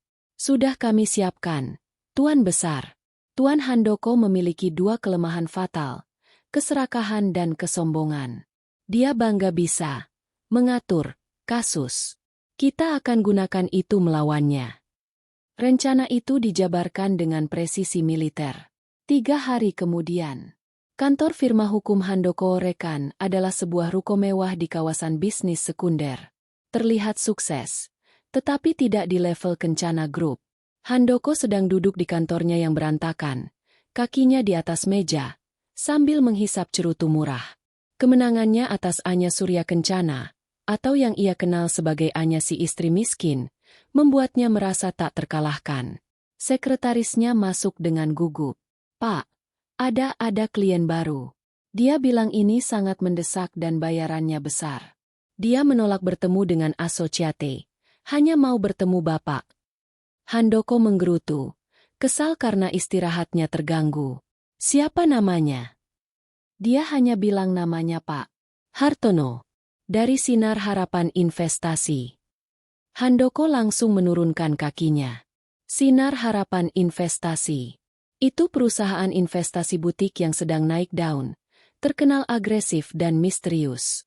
Suruh dia masuk. Cepat. Pak Hartono, masuk. Dia adalah seorang pria rapi berusia 40-an, mengenakan setelan yang harganya jelas lebih mahal dari gabungan seluruh perabot di kantor Handoko. Kenyataannya, Pak Hartono adalah salah satu investigator utama Kencana Group. Selamat siang, Pak Handoko. Kata Hartono, meletakkan koper kulit tipis di atas meja. Saya dengar Anda adalah orang yang bisa menyelesaikan masalah. Handoko langsung waspada. Namun adrenalin keserakahan mulai terpompa. Tergantung masalahnya, Pak Hartono. Hartono mencondongkan tubuhnya. Saya punya masalah keluarga. Istri saya, dia ingin mengambil alih perusahaan yang saya rintis. Dia punya pengacara hebat. Saya perlu memastikan saya mendapatkan semuanya. Saya dengar, Anda sangat ahli dalam kasus seperti ini. Ia tersenyum penuh arti. Saya dapat rekomendasi dari seorang teman yang bilang Anda baru saja membereskan kasus perceraian dengan sangat bersih. Kesombongan Handoko membuncah. Dia tertawa. Ah, ya. Anda pasti dengar soal kasus Bramantio. Itu, kue kecil. Dia melambaikan tangannya dengan angkuh. Istrinya tidak punya apa-apa. Tapi pengacara awalnya cukup merepotkan. Saya harus sedikit kreatif. Anda tahu, beberapa dokumen diatur, beberapa kesaksian diamankan. Dalam bisnis ini, yang penting hasil akhir, bukan? Hartono mengangguk, matanya bersinar kagum, yang dibuat-buat. Luar biasa, Pak. Itulah yang saya cari. Kreativitas. Saya tidak peduli biayanya. Yang penting istri saya keluar tanpa membawa apa-apa selain pakaian di badannya. Anda datang ke orang yang tepat. Sombong Handoko. Hartono tersenyum. Sebagai tanda itikat baik. Dia membuka koper kulitnya. Di dalamnya, tumpukan uang dolar Singapura terikat rapi. Ini retainer fee awal. $100.000. Tunai. Mata Handoko membelalak. Ini adalah bayaran terbesar yang pernah ia lihat dalam sekali transaksi. Tangannya gemetar saat menyentuh tumpukan uang itu. Tentu saja, lanjut, Hartono. Saya perlu jaminan bahwa Anda benar-benar seahli yang dikatakan orang. Bisakah Anda ceritakan sedikit lebih detail bagaimana Anda menangani kasus Bramantio itu? Sekadar untuk meyakinkan saya bahwa uang saya ada di tangan yang tepat. Dan Handoko pun bicara. Selama 20 menit berikutnya, didorong oleh kesombongan dan pemandangan uang tunai di depannya, Handoko membeberkan segalanya. Dia menceritakan bagaimana dia memalsukan tanda tangan Anya pada dokumen penjualan aset. Bagaimana dia membayar 2 saksi untuk bersumpah palsu bahwa Anya adalah penjudi. Bagaimana dia menyuap Panitera Junior untuk kehilangan beberapa berkas bukti kunci yang diajukan pengacara awal Anya. Dia tertawa saat menceritakan bagaimana Bramantio begitu bodohnya percaya bahwa semua itu adalah idenya. Dia hanya pion, Pak Hartono, kata Handoko sambil mengambil sebatang cerutu lagi. Otaknya ada di saya. Luar biasa, kata Hartono, matanya menatap pulpen di saku jasnya. Pulpen itu, tentu saja, adalah perekam audio dan video berdefinisi tinggi. Saya benar-benar terkesan. Pak Handoko, Anda jenius. Hartono menutup kopernya. Saya rasa kita bisa bekerja sama. Tim saya akan menghubungi Anda untuk detailnya. Dia menjabat tangan Handoko dan pergi. Handoko bersandar di kursinya, merasa seperti raja dunia. Dia tidak tahu bahwa di seberang jalan, di dalam sebuah van hitam, Tuan Wijaya dan Anya sedang mendengarkan rekaman itu secara real-time. Anya duduk diam di kursinya yang mewah di dalam van, menatap monitor kecil yang menunjukkan wajah Handoko yang sombong. Dia tidak merasakan amarah, hanya rasa dingin yang menusuk. Kita sudah dapatkan dia, kata Tuan Wijaya pelan. Belum, balas Anya. Itu baru pelanggaran etik. Saya mau lebih. Tentu saja, Nona muda, kata Tuan Wijaya. Uang tunai itu, nomor serinya sudah tercatat dan dilaporkan ke PPATK sebagai uang hasil kejahatan terorganisir dari perusahaan cangkang kami di Singapura. Dia baru saja menerima uang suap dalam jebakan pencucian uang. Keesokan paginya, pengacara Handoko baru saja tiba di kantornya, bersiul-siul memikirkan uang $100.000 yang ia simpan di brankasnya. Saat ia melangkah keluar dari lift di lantainya, ia terkejut. Lobinya penuh. Bukan klien, tapi belasan pria berjaket. Beberapa dari kepolisian, beberapa lagi mengenakan rompi bertuliskan KPK, dan 2 orang berwajah kaku yang jelas-jelas dari Dewan Kehormatan Advokat. "Selamat pagi," kata seorang pria parubaya yang memimpin rombongan. "Bisa kami bicara dengan saudara Handoko?" "Ada apa ini?" tanya Handoko. Kesombongannya langsung lenyap digantikan kepanikan. "Kami menerima laporan anonim, yang didukung dengan bukti rekaman yang sangat detail, mengenai dugaan suap, pemalsuan dokumen, dan sumpah palsu dalam kasus perceraian Bramantio." Wajah Handoko menjadi seputih kertas. "Rekaman? Dan, tambah petugas dari KPK, kami juga melacak adanya transaksi mencurigakan dalam bentuk mata uang asing ke kantor ini kemarin, terkait dengan jaringan pencucian uang internasional." Saya tidak tahu apa-apa. Saya dijebak," teriak Handoko, saat 2 petugas polisi mulai memegang lengannya. "Anda bisa jelaskan itu di kantor polisi," kata petugas itu dingin. Saat Handoko digiring melewati lobi kantornya sendiri, melewati para stafnya yang menatap ngeri, dia melihat sesuatu di seberang jalan. Rolls-Royce hitam itu terparkir di sana. Tak salah lagi, jendela belakang mobil itu turun perlahan. Di dalamnya, duduk Anya Surya Kencana. Dia tidak lagi mengenakan pakaian lusuh. Dia mengenakan pantsuit navy blue dan kacamata hitam desainer. Dia tidak tersenyum. Dia hanya menatap lurus ke arah Handoko. Tatapan dingin seorang predator yang baru saja melumpuhkan mangsa pertamanya. Dia mengangkat gelas latte yang dipegangnya sedikit. Sebuah gestur, bersulang, yang penuh cemooh. Handoko menjerit putus asa saat ia didorong masuk ke dalam mobil polisi. Izin praktiknya dibekukan hari itu juga. Reputasinya hancur lebur. Dan rekening banknya, termasuk uang $100.000 yang baru ia nikmati semalam, dibekukan oleh negara. Di dalam Rolls-Royce, Tuan Wijaya menoleh ke Anya. "Satu selesai." Anya menurunkan kacamatanya, menatap mobil polisi yang melaju pergi. "Bagus. Sekarang, kita urus tikus utamanya." Jauh dari drama penangkapan Handoko, di belahan kota yang paling gemerlap, Bramantio dan Lara sedang menjalani apa yang mereka anggap sebagai hari pertama dari sisa hidup mereka yang jaya. Langit senja Jakarta berwarna oranye keunguan, pemandangan yang sempurna untuk dilihat dari rooftop bar paling eksklusif di ibu kota. The Apex, sebuah tempat di mana segelas whisky berharga lebih mahal daripada upah minimum bulanan, dan satu-satunya cara untuk mendapatkan meja adalah dengan reservasi 3 bulan sebelumnya. Atau, seperti dalam kasus Bram, mengenal seseorang yang mengenal seseorang. "Untuk kita, sayang," seru Bram, mengangkat gelas kristalnya. Denting gelasnya beradu dengan gelas Laras. "Untuk kemenangan mutlak. Dan untuk menyingkirkan siapa namanya tadi." Laras tertawa. Tawa renyah yang dibuat-buat. "Si gembel?" katanya. Matanya yang dilapisi eyeliner tebal berkilau. Ia mengenakan gaun merah ketat yang baru saja mereka beli sore itu. "Aku tidak percaya dia berani muncul di pengadilan dengan pakaian seperti itu. Memalukan." "Tepat." Bram meneguk whiskinya. Dia pikir dia siapa? Beraninya menuntutku? Sekarang dia tahu tempatnya. Di jalanan, tempat dia seharusnya berada.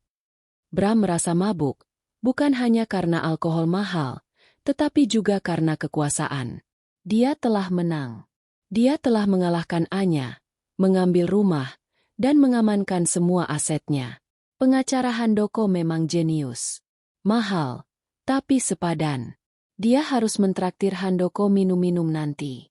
"Dan sekarang," kata Bram, meraih tangan Laras yang lentik dan baru saja dimanikur, "kita rayakan." Perayaan mereka sudah dimulai sejak sore.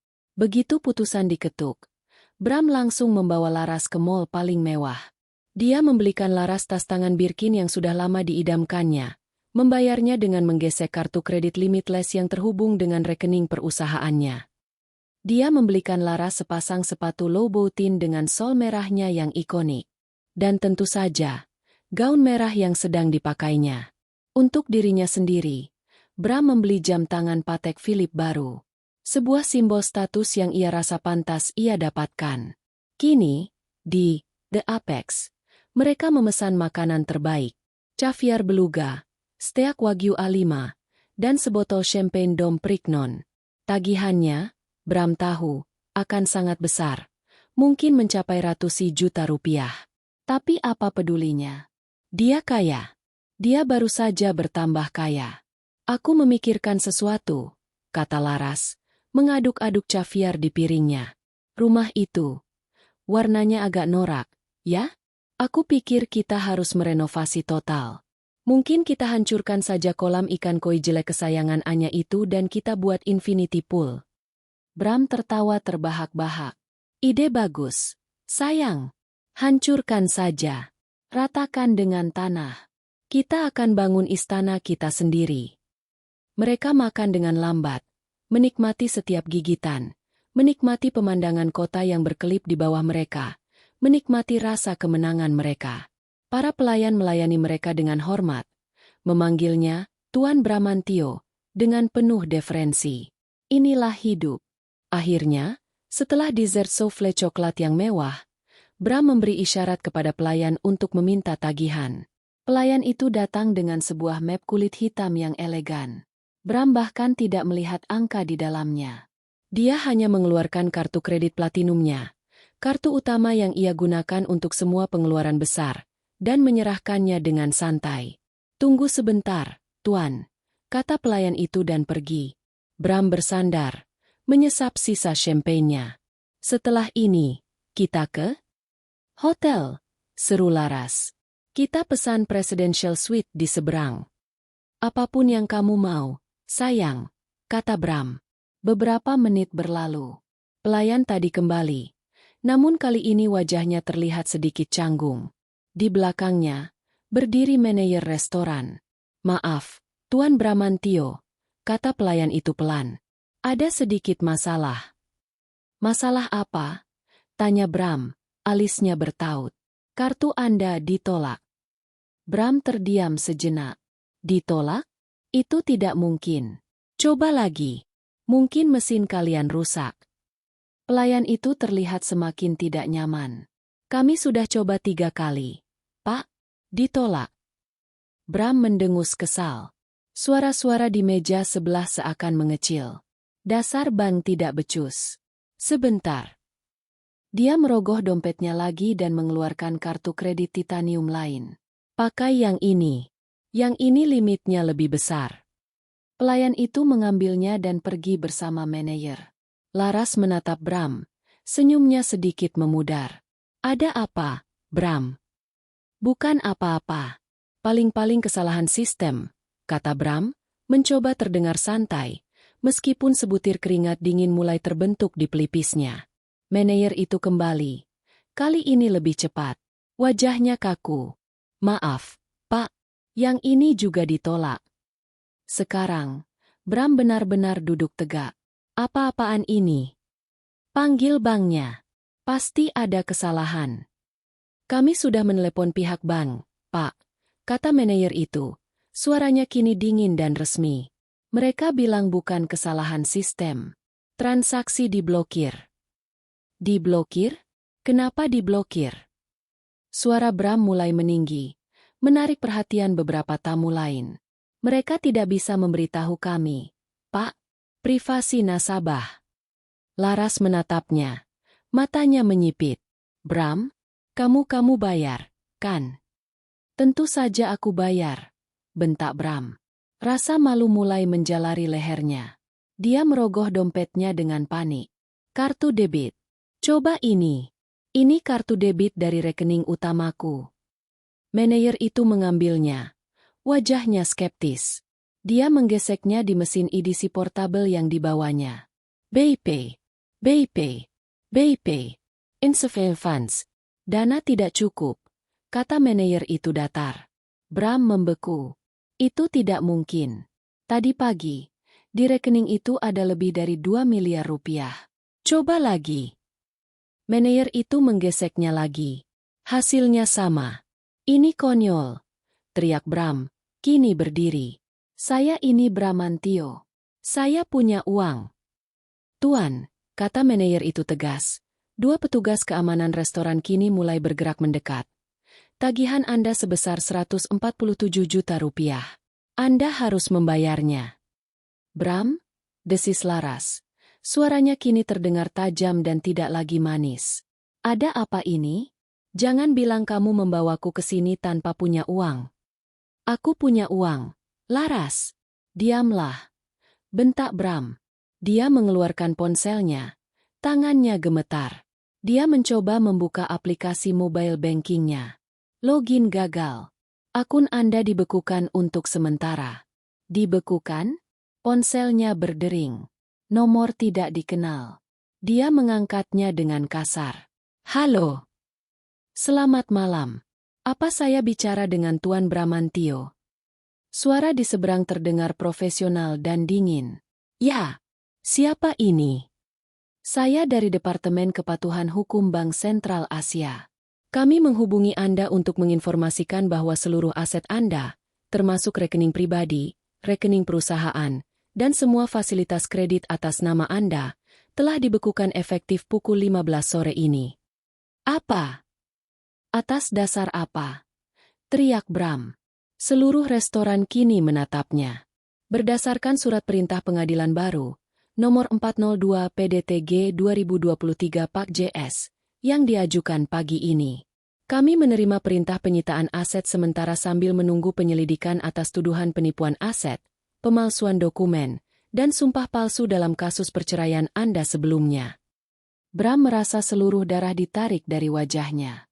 Jantungnya seakan berhenti berdetak. Penipuan aset? Sumpah palsu? Surat perintah baru? Itu adalah tuduhan yang Handoko bilang sudah mereka bereskan. Siapa yang mengajukan? Bisiknya, ketakutan. Pihak penggugat adalah Cik Puan Anya Surya Kencana, mewakili Kencana Group. Ponsel itu terlepas dari genggaman Bram dan jatuh ke lantai dengan bunyi gedebuk pelan. Surya Kencana. Kencana Group. Wanita gembel. Itu. Tuan. Manajer itu melangkah maju. Bagaimana dengan pembayarannya? Bram menatap Laras. Wajah Laras pucat pasi. Tapi matanya dipenuhi amarah dan rasa jijik. Bram. Ulang Laras. Bayar. Bram membuka mulutnya. Tapi tidak ada suara yang keluar. Dia menepuk-nepuk saku celananya. Dompetnya kosong. Semua kartu kreditnya tidak berguna. Semua uangnya lenyap. Dia tiba-tiba teringat sesuatu. Amplop yang ia lemparkan ke dadaannya di lobi pengadilan. Satu-satunya uang tunai yang ia miliki sekarang adalah beberapa lembar ratusan ribu di dompetnya, yang bahkan tidak cukup untuk membayar valet parking. Saya. Bram tergagap.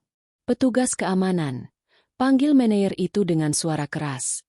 Dua pria berbadan tegap itu memegang lengan Bram. Lepaskan saya, teriak Bram, meronta. Saya akan bayar. Saya akan bayar. Kalau begitu, silakan ikut kami ke kantor untuk menelepon seseorang yang bisa menjamin Anda, kata manajer itu.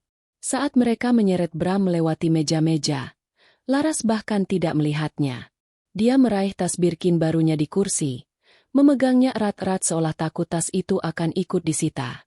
Wajahnya adalah topeng kebencian saat dia melihat pria yang dia pikir adalah tiket emasnya kini digiring keluar seperti pencuri. Di dalam lift barang yang pengap menuju ruang keamanan, Bramantio akhirnya sadar. Ini bukan kemenangan. Ini adalah jebakan. Dan dia baru saja masuk tepat ke tengah-tengahnya. Malam itu adalah malam terpanjang dalam hidup Bramantio. Dia dilepaskan dari ruang keamanan, The Apex, pada pukul 3 pagi. Setelah ditahan selama berjam-jam, dipermalukan di depan staf restoran, dia akhirnya berhasil bebas. Bukan Laras yang menjaminnya. Laras bahkan tidak menjawab teleponnya. Dia menghilang begitu Bram digiring, membawa serta tas Birkin barunya. Bram terpaksa menelepon satu-satunya orang yang ia pikir masih bisa ia andalkan, asisten pribadinya, Rian. Rian, yang terbangun dari tidurnya, datang dengan wajah bingung dan membayar tagihan 147 juta rupiah itu menggunakan kartu kredit darurat perusahaan. Satu-satunya kartu yang tampaknya lolos dari pembekuan, mungkin karena limitnya yang kecil dan dianggap remeh. Perjalanan pulang ke rumahnya, yang ia menangkan, terasa aneh. Rian menyetir dalam diam, terlalu takut untuk bertanya. Bram duduk di kursi penumpang, pikirannya berpacu liar, mencoba mencerna apa yang baru saja terjadi. Anya Surya Kencana. Kencana Group. Nama itu berulang-ulang di kepalanya seperti mantra kutukan. Itu tidak mungkin benar. Anya adalah yatim piatu yang sederhana.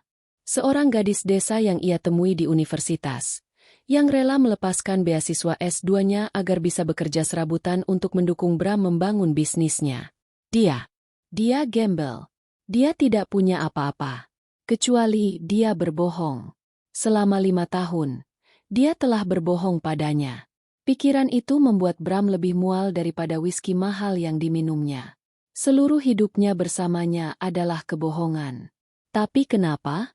Kenapa seorang pewaris Kencana Group, raksasa konglomerat yang menyentuh segala lini bisnis di Asia Tenggara, mau hidup di apartemen sempit, memasak makanannya sendiri, dan memakai pakaian seharga ratusan ribu rupiah?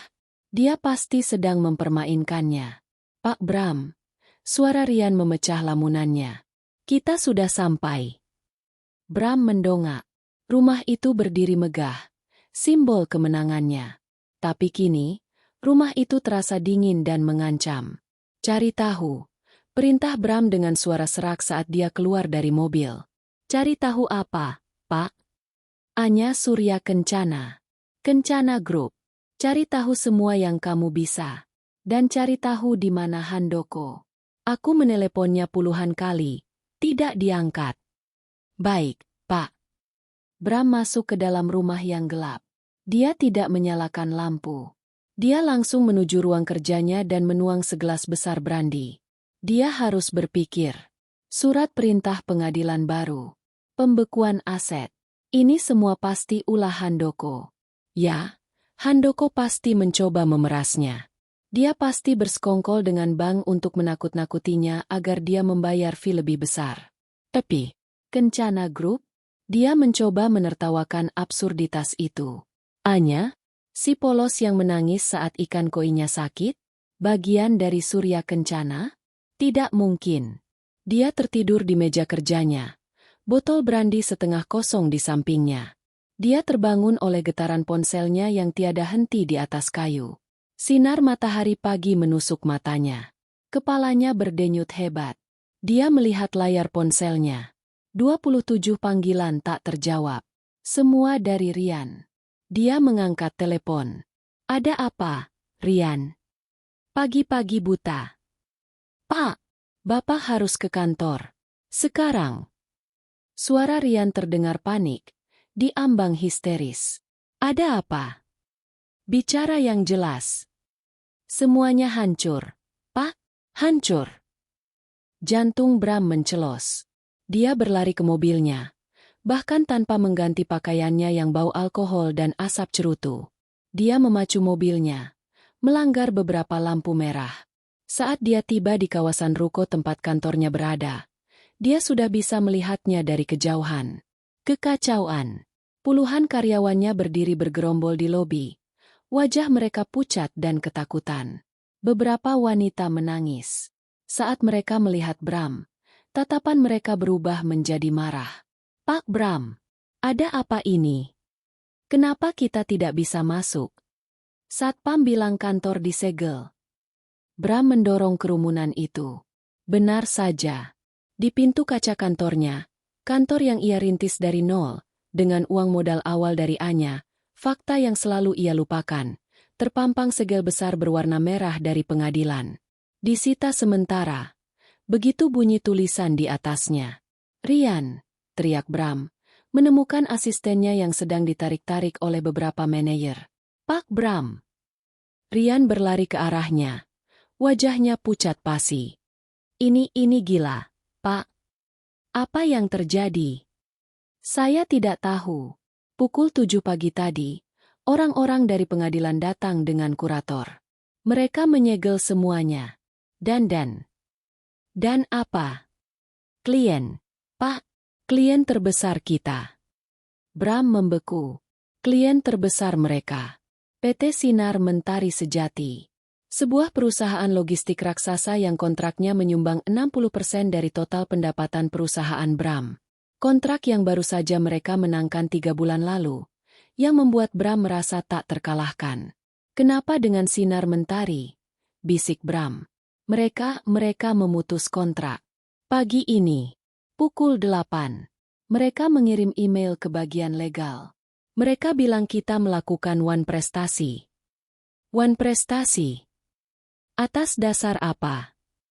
Kita mengirimkan semua barang tepat waktu. Mereka bilang di klausul 42B ada. Rian menelan ludah, membaca dari ponselnya. Ada klausul yang menyatakan bahwa pihak kedua, perusahaan Bram, menjamin bahwa pimpinan perusahaan tidak sedang terlibat dalam sengketa hukum pidana atau perdata yang berpotensi mengganggu jalannya operasional. Mereka bilang pembekuan aset Bapak oleh pengadilan adalah bukti pelanggaran klausul itu. Bram merasa kakinya lemas. Klausul itu. Dia ingat pengacaranya dulu menyarankannya untuk tidak menandatangani klausul karet seperti itu. Tapi Bram, yang terbuta oleh nilai kontrak yang fantastis, mengabaikannya. Tidak hanya itu, Pak, lanjut Rian. Suaranya bergetar. Mereka menuntut ganti rugi penuh, sesuai klausul penalti, sebesar 50 miliar rupiah. Harus dibayar dalam 7x24 jam. 50 miliar. Itu adalah angka yang mustahil. Seluruh aset perusahaannya, sebelum dibekukan, bahkan tidak sampai setengahnya. Telepon mereka. Rian. Telepon direkturnya. Aku akan bicara. Tidak bisa, Pak. Semua nomor kita diblokir. Dan Pak. Apalagi? Jerit Bram. Histeris. Rian menunjukkan sebuah artikel berita di ponselnya. Judulnya, Skandal Hukum. Advokat senior Hang Rekan ditangkap atas dugaan suap dan pemalsuan dokumen perkara perceraian. Di bawahnya, terpampang foto Handoko yang sedang digiring polisi. Kaki Bram akhirnya menyerah. Dia terduduk di lantai lobi yang kotor. Karyawannya menatapnya dengan campuran iba dan jijik. Handoko tertangkap. Asetnya dibekukan. Perusahaannya disegel. Klien terbesarnya menuntut ganti rugi yang akan membuatnya bangkrut selamanya. Semua dalam waktu kurang dari 24 jam. Ini bukan kebetulan. Ini adalah pembantaian yang terencana. Dia menatap artikel berita di ponsel Rian. Dia scroll ke bawah. Ada foto buram penangkapan Handoko. Dan di seberang jalan dia melihatnya. Mobil Rolls-Royce hitam yang familiar. Dan di bagian paling bawah artikel, ada satu baris kalimat yang hampir ia lewatkan.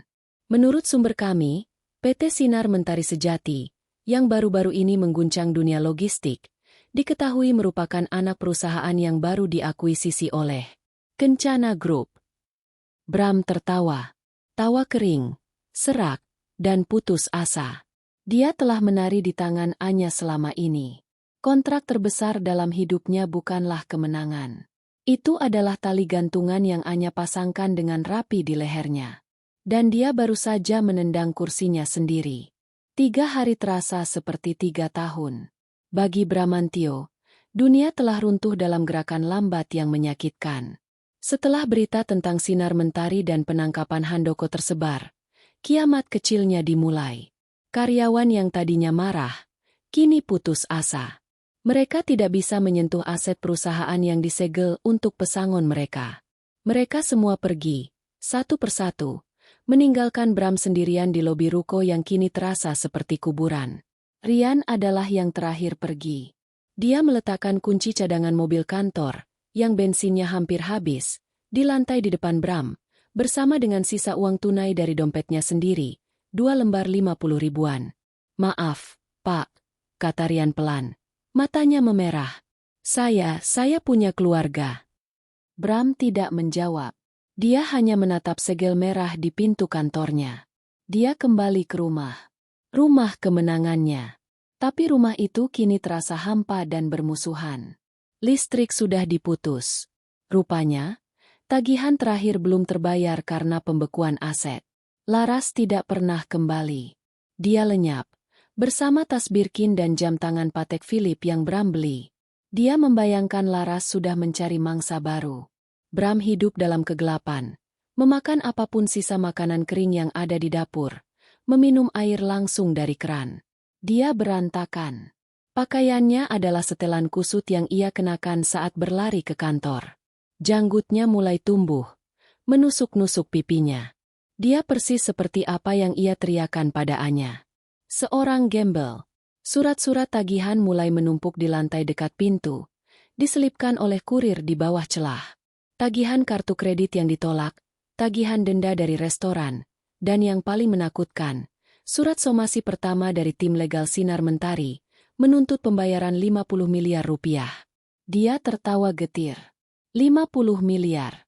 Dia bahkan tidak punya 50 ribu. Lalu, di hari keempat, sebuah surat yang berbeda datang. Amplopnya tebal, terbuat dari kertas linen mewah berwarna krem. Di pojok kiri atas, ada logo yang dicetak timbul, sebuah huruf K yang rumit dan elegan. Tidak ada prangko. Surat itu diantar langsung oleh kurir pribadi. Tangannya gemetar saat membukanya. Ini bukan tagihan. Ini adalah pemberitahuan final atas tunggakan sewa lahan. Sewa lahan? Surat itu ditulis dalam bahasa hukum yang kaku. Surat itu menyatakan bahwa properti di alamatnya, rumahnya, berdiri di atas sebidang tanah yang terdaftar atas nama Kencana Real Estate, sebuah divisi dari Kencana Group. Jantung Bram berdebar sangat kencang hingga terasa sakit. Surat itu lebih lanjut menyatakan bahwa pembayaran sewa lahan tahunan untuk properti tersebut telah jatuh tempo 3 hari yang lalu dan belum dibayar. Pembayaran sewa? Bisiknya bingung. Aku membeli rumah ini. Lunas. Surat itu memintanya untuk hadir secara pribadi di kantor pusat Kencana Real Estate untuk mendiskusikan kewajiban yang belum terselesaikan dan potensi penyitaan bangunan. Sebuah alamat tertera di bagian bawah. Kencana Tower, lantai 88. Sebuah harapan kecil yang gila berdesir di hatinya yang putus asa. Ini pasti kesalahan. Sebuah kesalahpahaman birokrasi.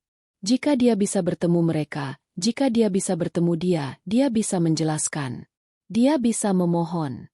Dia bisa mengingatkannya pada masa-masa indah mereka. Dia mandi dengan air dingin yang menggigil.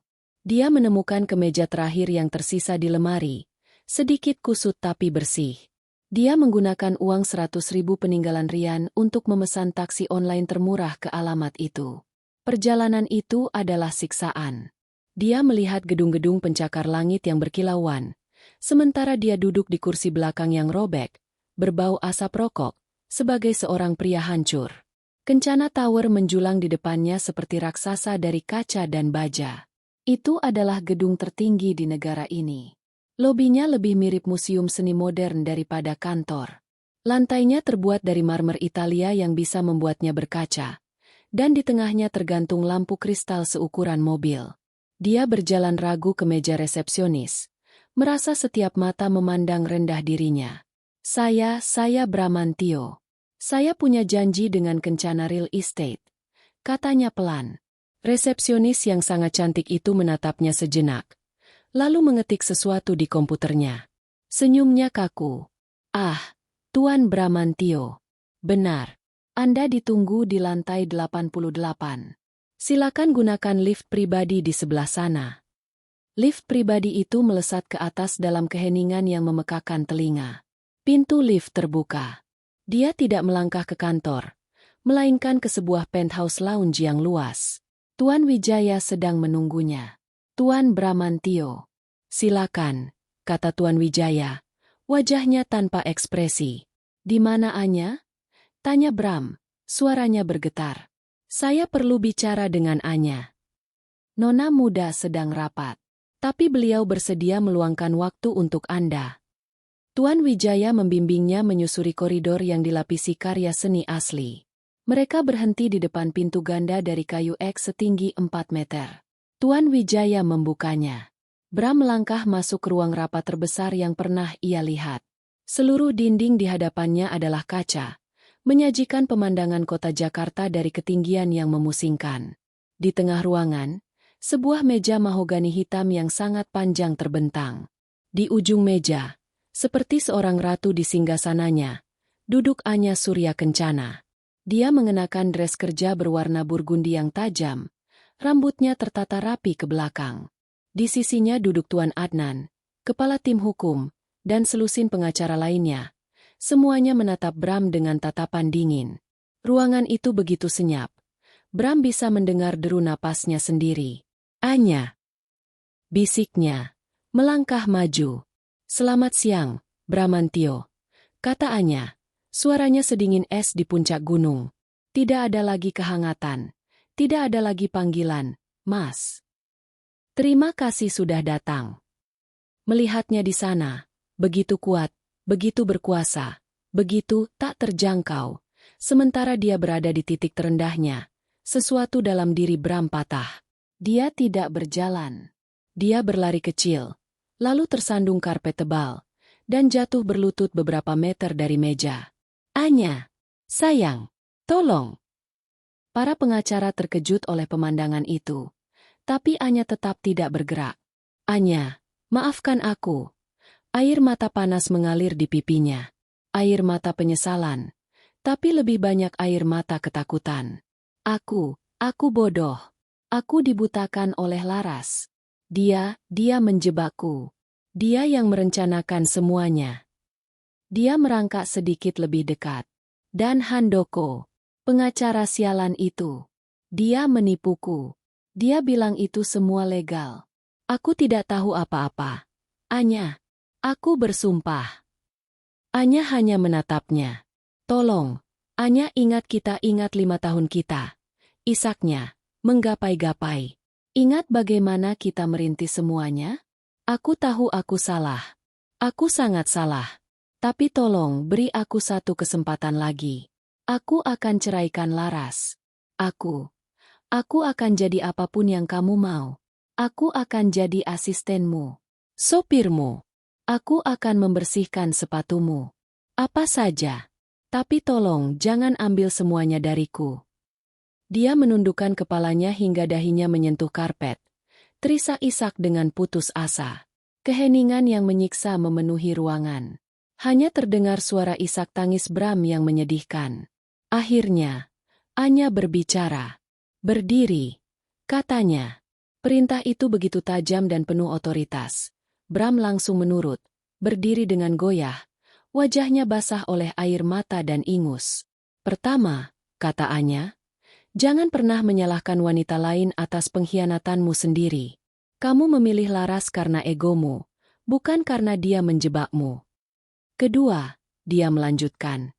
Kamu tidak pernah merintis apapun. Modal awal perusahaanmu, yang 500 juta itu bukan uang warisan kecilku. Itu adalah uang saku bulananku yang aku sisihkan selama setahun. Mulut Bram ternganga. Dan ketiga, kata Anya, mencondongkan tubuhnya sedikit. Mengenai rumah yang kamu sebut, kemenanganmu, itu. Dia memberi isyarat kepada Tuan Adnan. Pengacara itu mendorong selembar dokumen ke seberang meja. Kamu tidak pernah memiliki rumah itu, Bram, kata Anya dingin. Bram menatapnya tidak mengerti. Apa maksudmu? Aku membelinya. Akta jual belinya. Kamu membeli bangunannya, potong Tuan Adnan. Tapi kamu tidak pernah membeli tanahnya. Anya tersenyum. Senyum tipis yang tidak mencapai matanya. Kakek buyutku membeli hampir seluruh area itu pada tahun 1970-an.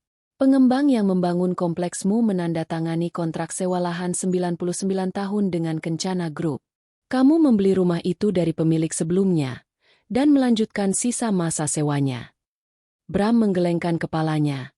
Otaknya menolak untuk memproses. Hadiah pernikahan kita, ingat? Lanjut Anya. Aku bilang aku akan mengurus. Uang muka. Yang sebenarnya aku lakukan adalah membayar sisa sewa lahan itu di muka. Untuk 5 tahun. Sebagai hadiah. Agar kamu tidak perlu memikirkannya. Dia bersandar di kursinya. Masa sewa 5 tahun itu habis minggu lalu. Tepat sehari setelah putusan pengadilanmu yang agung itu. Mata Bram melebar ngeri. Jadi, kamu lihat, kata Anya. Suaranya kini hampir seperti bisikan, namun terdengar di seluruh ruangan. Kamu tidak hanya berhutang 50 miliar kepada anak perusahaanku, sinar mentari sejati. Kamu juga berhutang tunggakan sewa lahan yang sangat besar kepada Kencana Real Estate. Dan dengan asetmu yang dibekukan, sepertinya kamu tidak akan bisa membayarnya. Anya berdiri, merapikan roknya. Tuan Adnan, silakan lanjutkan proses penyitaan bangunannya untuk menutupi hutang sewa. Anya tidak. Jangan, jerit Bram. Anya berjalan melewatinya menuju pintu. Tuan Wijaya membukakan jalan. Bram mencoba meraih lengannya. Tapi Tuan Wijaya menepis tangannya dengan satu gerakan cepat dan menyakitkan. Anya berhenti sejenak di ambang pintu, menoleh ke belakang untuk menatap pria yang hancur itu. Ah, satu hal lagi, katanya. Kamu bertanya-tanya, siapa yang mau sama wanita gembel sepertiku, kan? Dia tersenyum dingin. Jawabannya adalah semua orang. Selamat tinggal, Bramantio. Pintu kayu ek yang berat itu tertutup dengan bunyi klik yang pelan, meninggalkan Bramantio sendirian di lantai, di tengah kekayaan yang tak terbayangkan, tanpa memiliki apapun selain hutang yang akan menguburnya hidup-hidup. 6 bulan telah berlalu sejak hari di Kencana Tower. 6 bulan yang terasa seperti era yang berbeda. Bagi Anya Surya Kencana, itu adalah 6 bulan pembangunan kembali. Setelah kejutan awal dan rasa sakit dari pengkhianatan yang begitu dalam, dia menyalurkan energinya. Dengan bimbingan ayahnya dan Tuan Wijaya, dia terjun langsung ke dalam operasi Kencana Group. Dia bukan lagi pewaris bayangan. Dia adalah kekuatan yang sedang bangkit. Dia belajar dengan cepat, memimpin rapat, dan mengambil keputusan-keputusan strategis. Dia menemukan bahwa pikiran analitis yang dulu ia gunakan untuk mengatur anggaran rumah tangga yang pas-pasan, sama tajamnya saat digunakan untuk mengelola portofolio investasi miliaran dolar. Pengadilan ulang perceraiannya berjalan cepat. Dengan kesaksian Handoko, yang setuju bekerja sama untuk mendapatkan hukuman lebih ringan, dan bukti-bukti tak terbantahkan yang dikumpulkan oleh tim Tuan Adnan, putusan awal dibatalkan dengan cara yang spektakuler. Hakim yang memimpin sidang pertama diskors dan sedang diselidiki. Nama baik Anya sepenuhnya dipulihkan. Pengadilan tidak hanya mengembalikan semua asetnya tetapi juga memberikan ganti rugi besar atas kerugian imaterial dan pencemaran nama baik. Adapun Laras, dia menghilang dari peredaran. Setelah dikejar oleh tim hukum Kencana atas tuduhan, menerima barang hasil kejahatan, tas Birkin dan perhiasan yang dibeli dengan uang haram, dia dikabarkan melarikan diri ke luar negeri dengan sisa-sisa tabungannya, selamanya melihat ke belakang, takut akan bayangan Kencana Group. Bagi Bramantio, 6 bulan itu adalah kejatuhan total. Penyitaan rumah adalah proses yang cepat dan brutal. Dia diusir oleh jurusita, hanya membawa satu koper berisi pakaian lama yang sudah pudar. Perusahaannya dilikuidasi. Setiap asetnya dijual untuk membayar sebagian kecil dari hutang 50 miliar rupiah kepada Sinar Mentari. Dia dinyatakan bangkrut secara pribadi. Dia mencoba mencari pekerjaan, tetapi namanya sudah hancur. Siapapun yang mencari namanya di internet akan menemukan lusinan artikel tentang penipuan perceraian Bramantio, kebangkrutan mendadak, dan skandal hukum Handoko. Tidak ada yang mau mempekerjakannya. Dia berpindah dari satu hotel murah ke hotel murah lainnya, sampai uangnya habis. Dia menjual sisa pakaian bermereknya. Dia menjual arloji palsu yang ia simpan. Akhirnya, dia berakhir di jalanan. Sebuah warung tegal, warteg, di sudut jalan yang becek di pinggiran Jakarta. Bau tumis kangkung bercampur dengan asap knalpot dari jalanan. Hujan deras baru saja reda, menyisakan genangan air kotor. Di sudut paling gelap warung itu, seorang pria duduk membungkuk. Wajahnya ditutupi oleh topi kusam, dan jaket jeans robek yang ia temukan di tumpukan sampah tergantung longgar di bahunya yang kurus. Dia belum bercukur selama berminggu-minggu. Matanya, yang dulu sombong dan tajam, kini kusam dan cekung. Dia adalah Bramantio. Dia baru saja menghabiskan piring terakhirnya. Nasi, tempe orek, dan sedikit kuah sayur. Makanan termurah yang bisa dia dapatkan. Dia mengorek sisa-sisa nasi di piringnya, mencoba mengulur waktu. Dia tidak punya uang untuk membayarnya. Rencananya adalah kabur saat pemilik warung sedang sibuk. Di sudut warung, sebuah televisi tabung 14 inci yang layarnya bergaris-garis menyiarkan berita siang.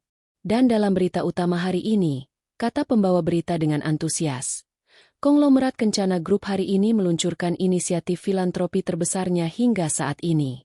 Peluncuran, Yayasan Pelita Kencana, ini dipimpin langsung oleh Cik Puan Anya Surya Kencana, yang kini menjabat sebagai Direktur Eksekutif Kencana Group. Tangan Bram yang memegang sendok membeku. Kamera beralih ke sebuah ballroom hotel mewah yang berkilauan. Ratusan kamera berkelebat. Di atas panggung, di belakang podium bertanda, Pelita Kencana, berdiri Anya. Bram hampir tidak mengenalinya. Dia mengenakan blazer putih gading yang elegan.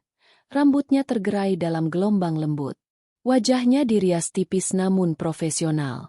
Dia memancarkan aura kepercayaan diri dan keanggunan yang menyilaukan. Dia tersenyum pada para wartawan, senyum yang tenang dan penuh kuasa. Di sisinya, berdiri ayahnya, Tuan Surya Kencana, yang menatap putrinya dengan kebanggaan yang tak terhingga. Di latar belakang, Tuan Wijaya mengamati ruangan seperti elang, memastikan semuanya sempurna. Seorang wartawan bertanya, "Nona Anya, apa yang menginspirasi Anda untuk mendirikan yayasan yang berfokus pada korban penipuan hukum dan kekerasan finansial dalam rumah tangga?" Anya melangkah ke mikrofon. Suaranya jernih dan kuat, memenuhi ballroom dan mengalir keluar dari speaker televisi yang rusak di warteg. "Terima kasih," katanya. "Saya percaya bahwa di masyarakat kita, ada banyak individu, terutama wanita, yang suaranya dibungkam oleh sistem yang seharusnya melindungi mereka. Mereka dijebak, dimanipulasi secara finansial, dan ditinggalkan tanpa apa-apa oleh orang yang mereka percayai." Di warteg, Bram menundukkan kepalanya, tidak sanggup menatap layar.